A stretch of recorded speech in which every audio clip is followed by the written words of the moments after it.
はい、どうもこんにちは、岡と申します。今回はですね、新しく、まあ、コーヒーインク2の Apple アーケード版コーヒーインク2プラスというものが出ましたので、こちらの方の紹介的なものと、自分自身がですね、もともとコーヒーインク2に関連する動画をたくさん作っていたこともあってですね、コーヒーインク2のユーザーさんがもっと増えればいいなっていう風なところがあったときに、Apple アーケードであればですね、あの、もともとサブスクに入っている方とかが、比較的ハードル低く参入できるんじゃないかなっていうところを思ったので、今回動画の方、紹介動画の方を撮らせていただく形に、なりました。で、なりましたと言ってもですね、自分で勝手に作ってるものになります。こちら右側はですね、チャット GPT さんに、作っていただいた資料にはなりますので、すごい参考イメージみたいな感じになるんですけども、実際どういう感じの UI かっていうと、よいしょ。こちら、私のチャンネルになるんですけども、よいしょ。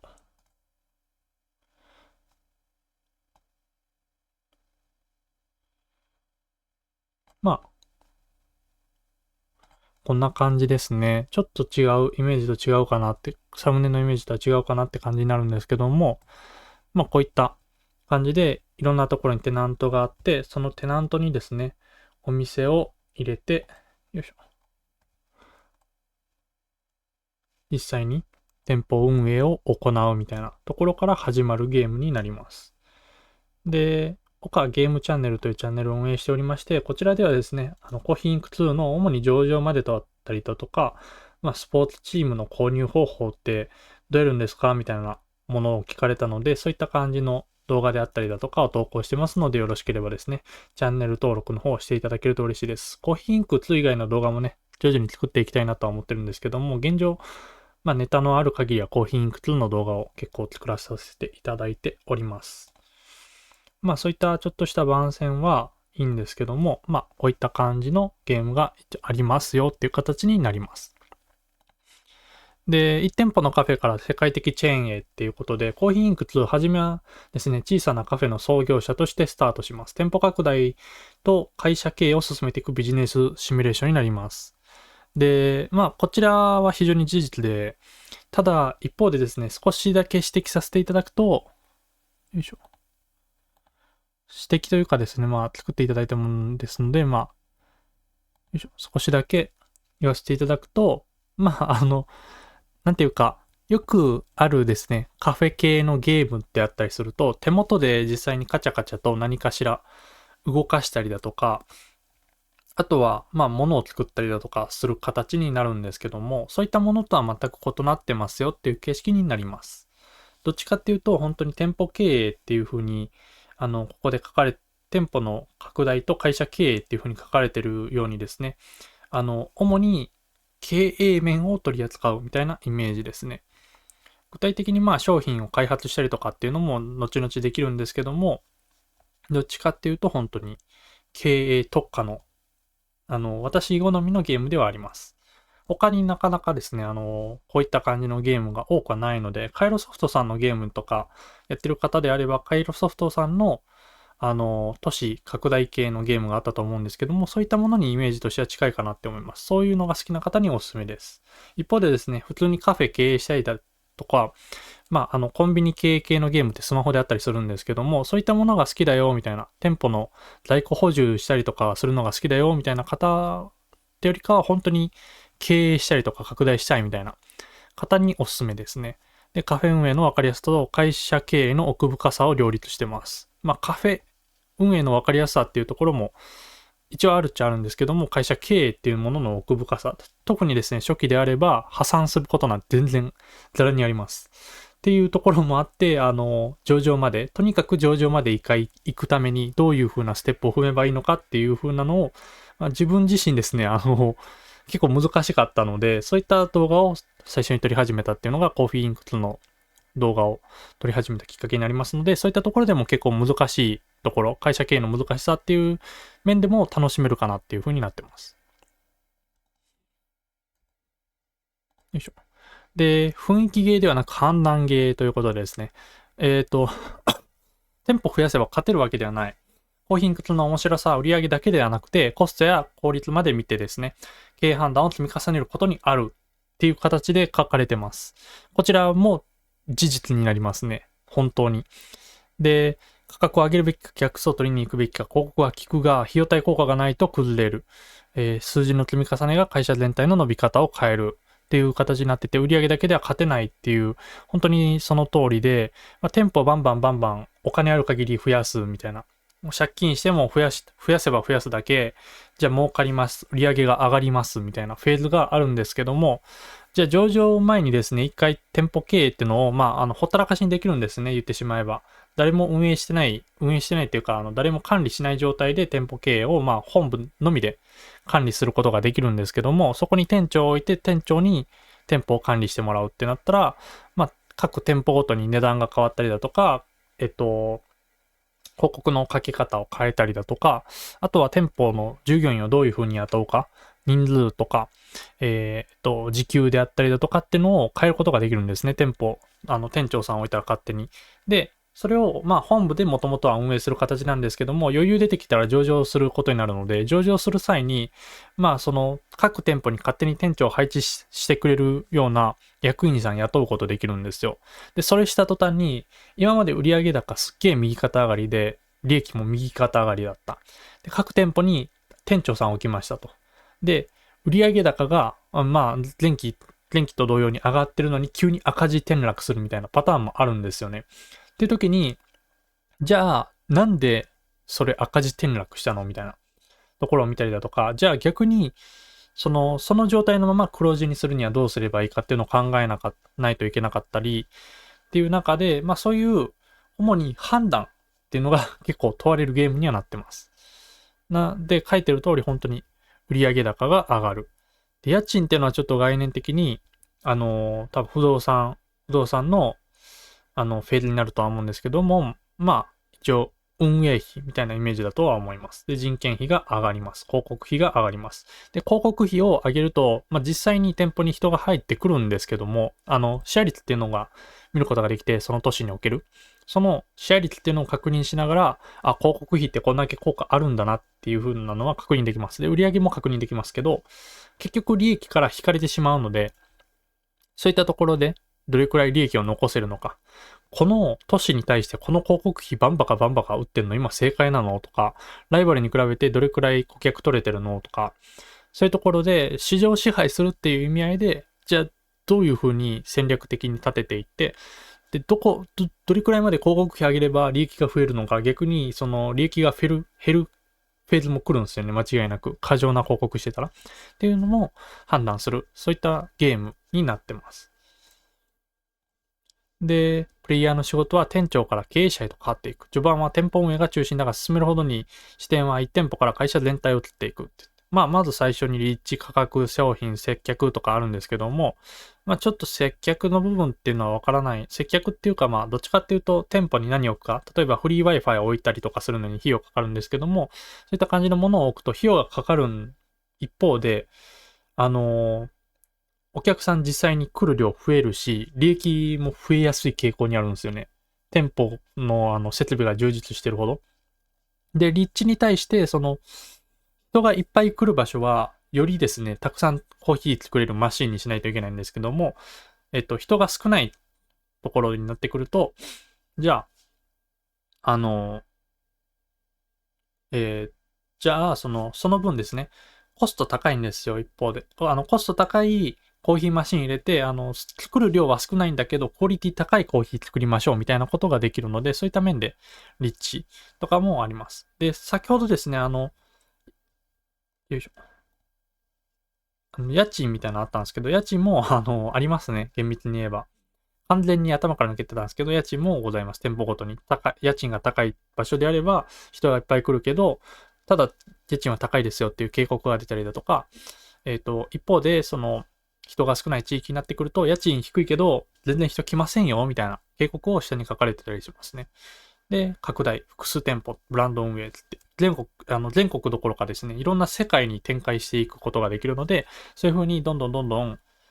それこそ借り入れをしたりだとか、投資をして儲けた分で、どんどん拡大をしていって、売上高を増やしましょうみたいなところになってきて、で、次にオフィスを借りることができるので、オフィスでじゃあ、各店舗の運営をしましょうだとか、広告っていうのもオフィスの中でいろんな地域にできたりするので、そういった方向でやりましょうだとか、従業員に対してじゃあ、福利厚生どういうふうに設定しますか、ストップオプション上げますかとか、補助いっぱいしますかっていうのをいろいろ設定できるので、そういったものを最大化していって、従業員が辞めない環境づくりだったりだとか、人が集まる環境づくりみたいなのを維持しつつ、実際にアプリを開発して、その店舗に来たお客さんに使っていただくみたいなこともできますし、あとは、不動産の運営をしたりだとか、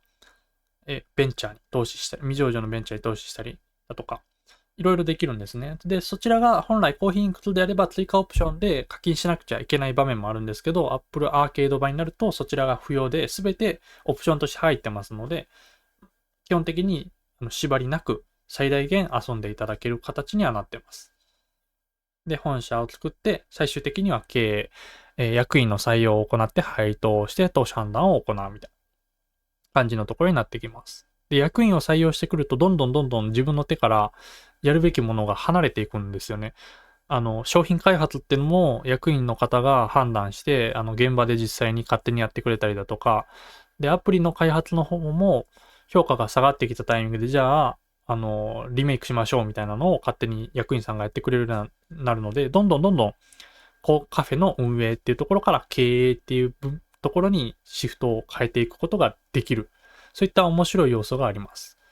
で、考える対象が店舗単位で終わらないっていうところで、いろんな領域に関して考えないといけないし、会社運営っていう面で赤字になって潰れてはいけないので、じゃあ銀行で借り入れするならどうやって返済計画立てていくかっていうのもある程度頭の中にある状態で借りないと無計画に借り続けたら、支払い利息だけで結構辛くなってしまうので、みたいなところも考える必要があるっていう点では、だいぶ SLG、シミュレーションのゲームになってるのかなところではありますね。で、部門設計と人員配置が重要になります。そうですね。部門設計と人員配置っていう点で、そこまで重要性を感じたことがあまりないんですけども、ただ、実際にある程度能力のある、役員さんを雇った時に、その人に何をやらせるかっていうのはこっちで決めるんですけども、じゃあ全てを役員に任せたらどうなるかって言ったら結構うまくいかないことが多いので、どこまで自分でやって、どこから役員さんに任せるか、みたいなところも考える必要があるっていう点では、会社経営として面白いのかなと思います。で、企業としてどう伸ばすか考える。こちら先ほども言ってたんですけども、それこそ投資をしたりだとか、不動産投資をしたりだとか、主に投資関係が多いんですけども、そういった感じで、どんどんいろんな領域に対してお金を投じていって、会社として伸ばしていきましょう。上場してるんだったら株価を伸ばしていきましょうみたいなところまで、行います。数字で会社を見る楽しさがあるっていうことで、コーヒーインク2は売上だけでは終わらないんですね。利益残ってるけど現金回ってるか資産をどう積み上げてるか、財務産表ベースで見ることができます。こちら非常に面白いんですよね。ちょっと UI 的には違ってはいるんですけども、内容的にそんなに大きくは間違ってないかな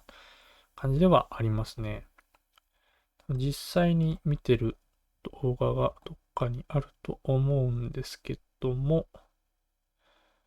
よいしょ。えーっと、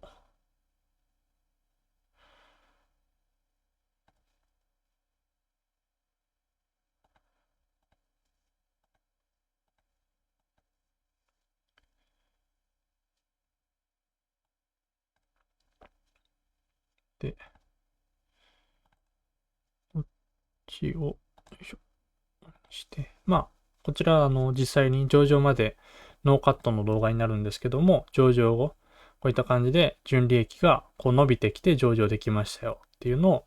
を、確認する場面になります。で、貸借対照、キャッシュフローであったりとかの推移もこうなってますよ、みたいなところをお見せする形になります。で、実際に負債と資産の割合なんかっていうのも、こういうのが指標として見ることができるものになってます。結構面白いと思いますね、なので。で、その観点から一回 SNS で結構話題にはなりましたね。そのタイミングで知ったよみたいな人も多いんですけども、主に売上高であったり、原価であったり、販管費もっとより詳細に見れるんですよね。コーヒーいくらで仕入れたのとか、何をどう仕入れて、どこにどうお金が流れていって、で、結果的に売上高とか純利益がどう決まるかっていうのを具体的に見ることができます。で、貸借対照も同様で、どういうふうに資産が積み上がってるのか、それこそ株式であったりだとか、不動産もそうですし、そういった様々な観点から最終的になぜこの BS になったのかっていうのが確認できます。で、キャッシュフローっていうのも確認できます。実際にどこにどうお金使ってどういうお金の流れがあったから、最終的にお金が足りてるのか足りてないのかっていうところは確認できます。後半になるとですね、どんどんお金使っていく方向になりつつも、あれなんですよね。ベンチャー投資とかしてると、ベンチャー買収されたりするので、そういったところで一気にズドーンってキャッシュが入ってくるみたいなのもあって、結構面白い部分ではありますね。なので、本当に本格的なんですよ、何よりも。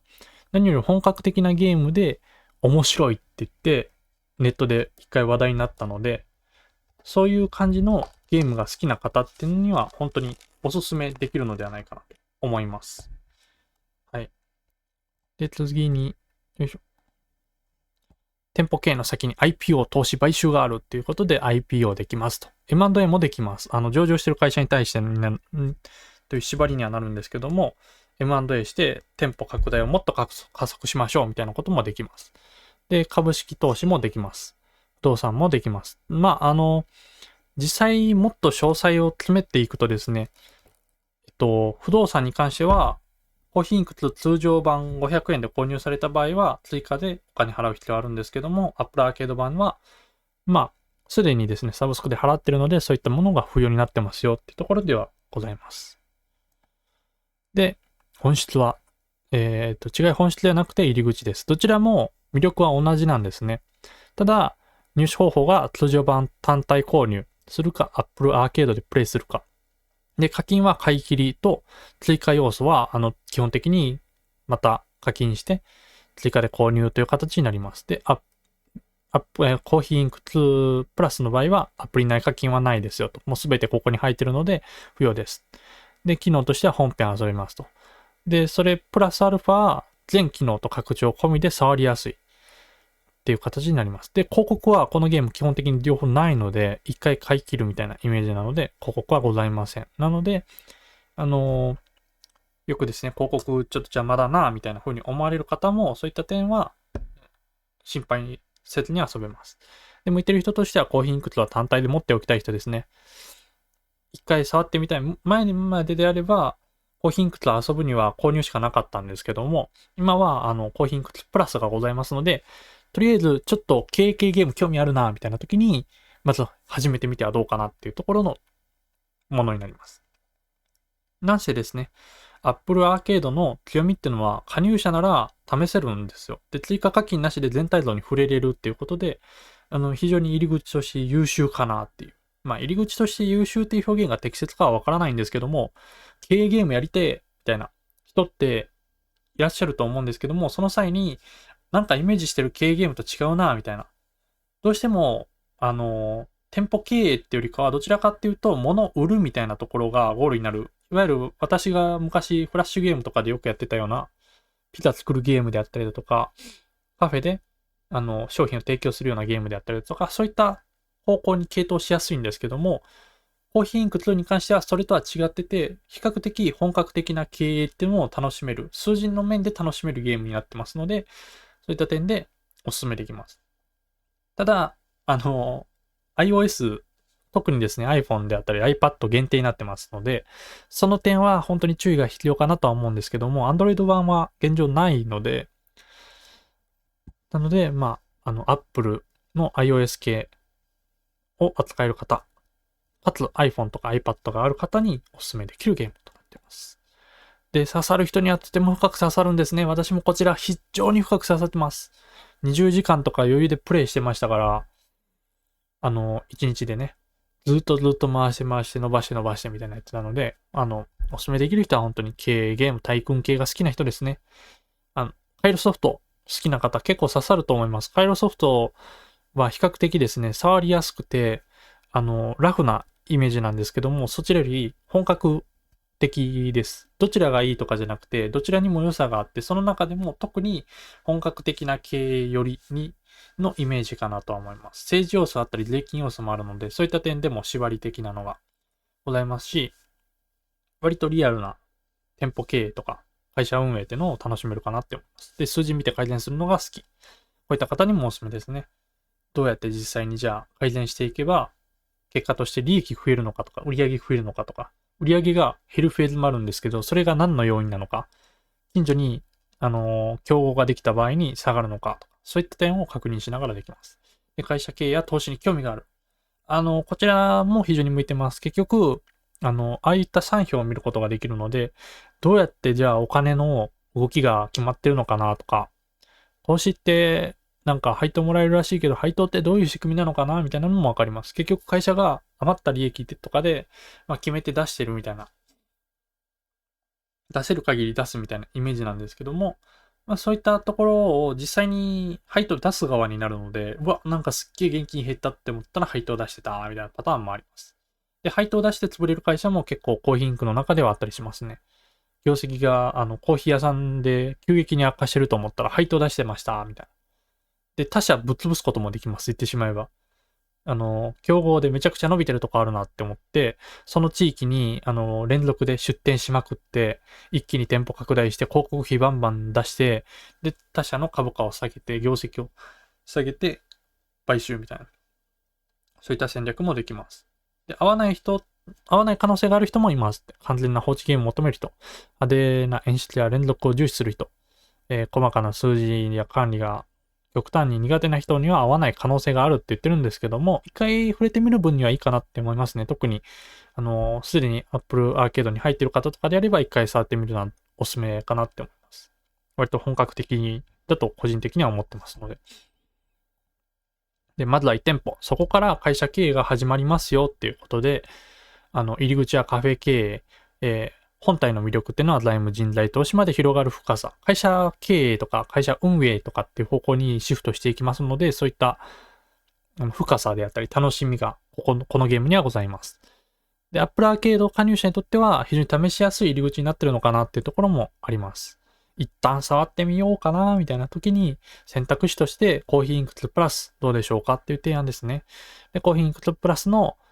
はですね、カフェ経営の親しみやすさと本格的な会社経営シミュレーションの奥深さを両立した一歩になってます。経営ゲーム好きならまず触ってみる価値があるのではないでしょうかっていうところで、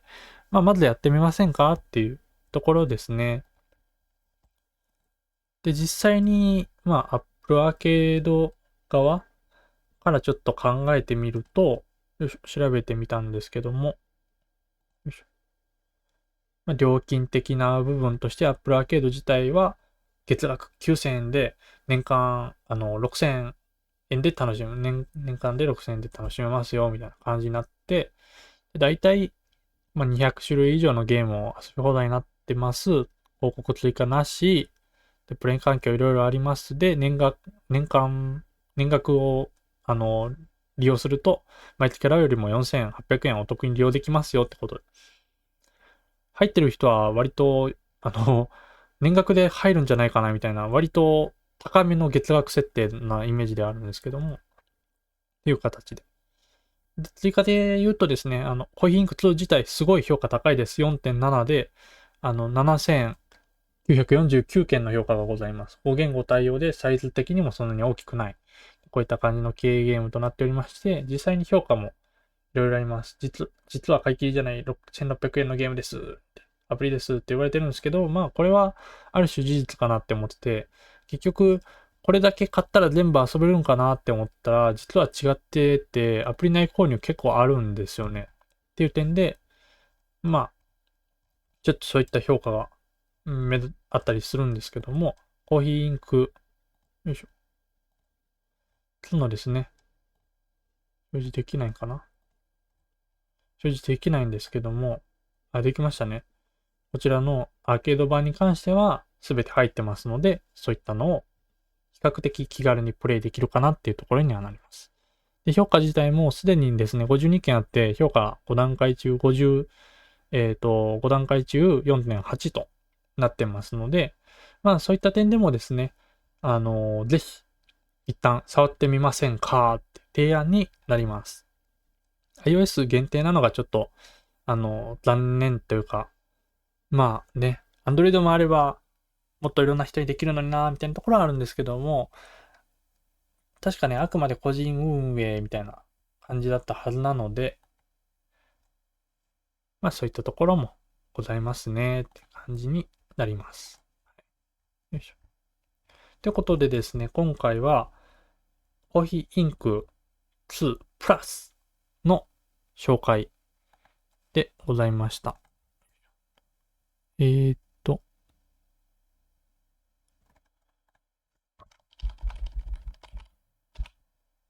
ということで、こちら、見た目はカフェ系、中身は本格会社経営ということで、こちらのコーヒーインク2プラス出ましたので、Apple Arcade を加入している方はですね、ぜひ触ってみてはいかがでしょうか。で、これを機にですね、コーヒーインク2ちょっと興味あるなって方は、お手持ちの iPhone で、コーヒーインク2と調べていただくか、概要欄の方にですね、コーヒーインク2のリンクおそらく貼ってると思いますので、そちらの方で試してみてはいかがでしょうか。その際にですね、私普段からコーヒーインク2関連の動画ばっかりを現状上げてる状態になってます。こちらのチャンネルもいろんな経営ゲームとか個人的に遊びたいゲーム的なのを遊ぶつもりではあるんですけども、現状コーヒーインク2関連の動画たくさん上げてますので、たくさんって言っても6本ですけども、上場までとか、未上場ベンチャーに投資しましょうとか、で、非上場ベンチャー投資のみだけで時価総額すごい額になりましたよとか、スポーツチーム購入する方法がちょっとめんどくさいんですよね。実は手持ち資金じゃないと買えないみたいな縛りがあるので、そういった方法であったりだとか、おすすめの購入パックっていうのは何かっていう課金ですね。であったりだとか。で、最難関の政治モードをオンにした状態で、じゃあ、3期黒字で最短上場を目指しましょうっていう動画ですね。こういったものもございます。で、ショートの方でも、こんだけ稼ぎますよとか、上場の瞬間こんなんですよとか、オフィス各地になんで建てるのっていうコメントがあったんですけども、これいろんな地域に建てた方がいろんなとこに展開した時にいいですよみたいな感じのをアピールするための動画も作ってます。で、こういった動画自体もですね、皆さんのコメントであったりだとか、から、アイディアいただいたり、ご意見をいただいたりとかしてますので、そういった点でですね、ぜひぜひ、遊んだ際に何か、これってどうすればいいのとか、こういう動画欲しいな、みたいなのがあればコメントいただけると嬉しいです。ぜひ、私もそれ参考にして動画作りたいなって思ってますし、実際作ってますので、チャンネル登録していただけたりと嬉しいですし、コメントいただけると嬉しいですし、高評価いただけると嬉しいです。以上、オカゲームチャンネルでした。またですね、どこか機会があればよろしくお願いします。それでは。